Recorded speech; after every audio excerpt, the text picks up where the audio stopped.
Hey everyone, if you've been following through this series, we are looking at the question, am I a narcissist?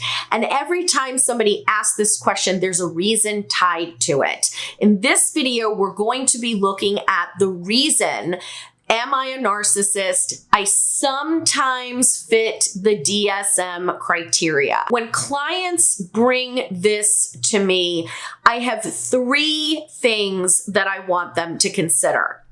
The first is, are you actually interpreting those 9 diagnostic criteria properly?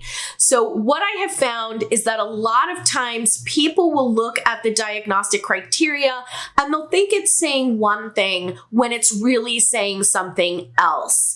And this is true of any disorder. It's true of any personality disorder. It's true of any mental disorder. It's also true of any physical disorder. We all have gone on WebMD to see if we have cancer or not, right? And sometimes it sounds like, oh my goodness, I really do fit this criteria. But if we go over the criteria with a professional who can actually explain this to us in greater detail, we will start to understand better why we probably don't fit the criteria. So my favorite example of this when it comes to NPD is number 5. Number 5 has a sense of entitlement. People will come to me and say, sometimes I behave in a very entitled way. And I'll ask them to give me an example of that. Many times they give me examples of actual literal entitlement. But that's not what the criterion says. The criterion says a sense of entitlement. So if you paid money for something and then you never got the item and you got angry, you have a right to be angry about that because you are entitled to receive the product or service that you paid for. A sense of entitlement, on the other hand, is when there is no right to the thing that you think you have a right to. This is when you don't pay any money, but you expect to have that thing handed to you. That would be a sense of entitlement. Or maybe you pay for something and you get the service that you paid for, but you think you should have gotten more. Or maybe you think that the service should have been better than it actually was. This would be more closely aligned with what the DSM criterion is saying. And so we can apply this principle to all 9 of the DSM criteria. And I would go through that with a client and say, is this what you mean? Is this what you mean? And many times it's not what they thought. If you would like to see what the DSM-5 actually says, I invite you to check out my series called Diagnosing NPD, which is right here on this channel.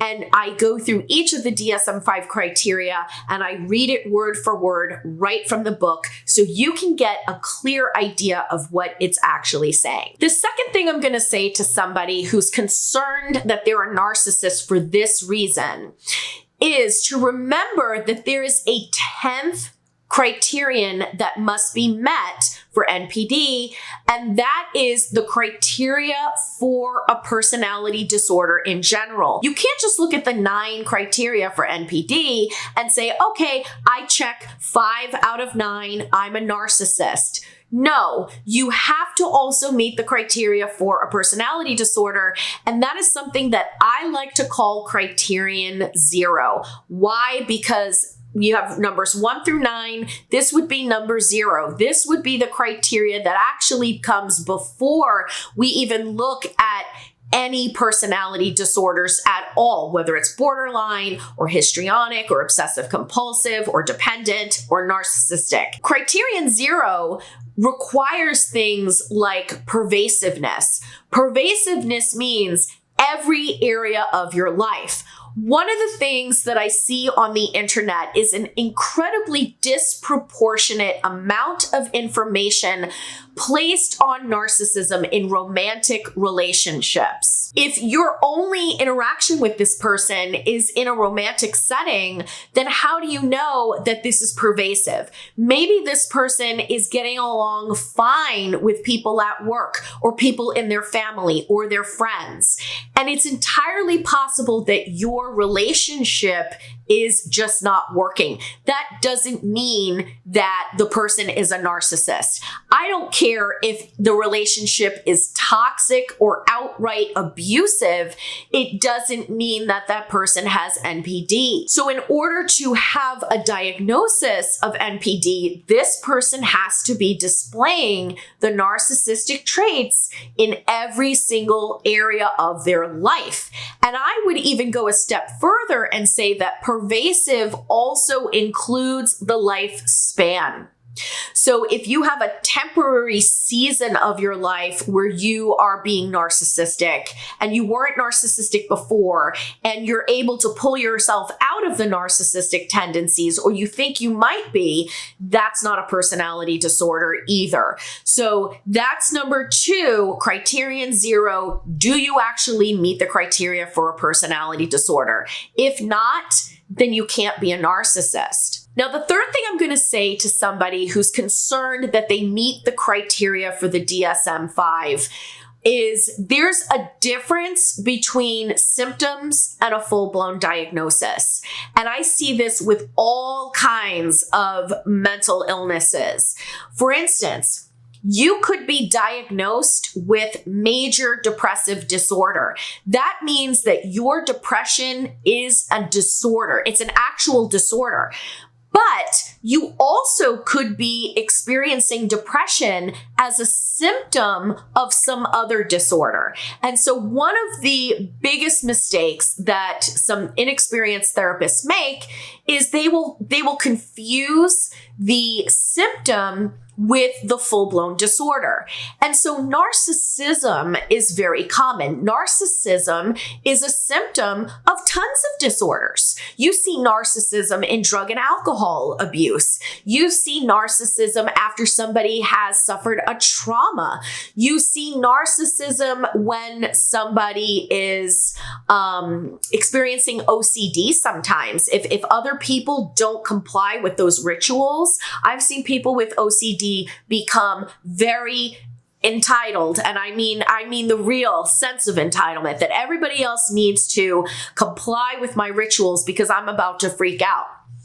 That is a symptom of another disorder. It doesn't necessarily mean that you have full-blown narcissistic personality disorder. And so when people are suffering from the symptom of narcissism, I refer to this as false NPD. And if you're interested in learning more about how I discern if something is true or false, there's a video that I've made, True and False NPD, and you could watch that and hopefully gain more clarity about that issue. But since we're looking at the DSM, we need to look at the whole DSM. We cannot just cherry pick what we want to apply to ourselves.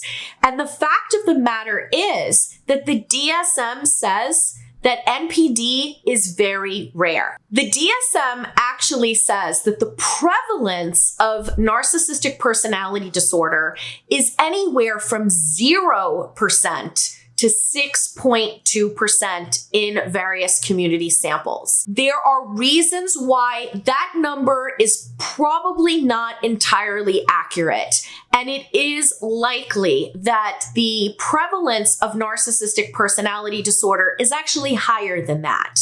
But even if it's more like 10 to 15%, 10 to 15% of the population would indicate that 85 to 90% of the population do not have NPD.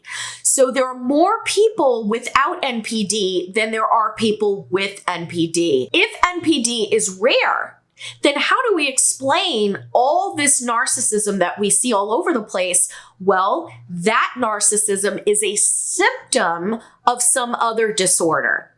Just because you see people behaving in narcissistic ways, it doesn't mean they have full-blown NPD, and that applies to you as well. If you are behaving in a narcissistic way to the extent where you're actually starting to meet some of the DSM-5 criteria, it doesn't mean you have NPD. It could be that your narcissism is a symptom of something else going on. And if you were my client, I would want to know what the correct diagnosis is. I'm not just going to jump to conclusions and diagnose you with NPD because that's what it looks like.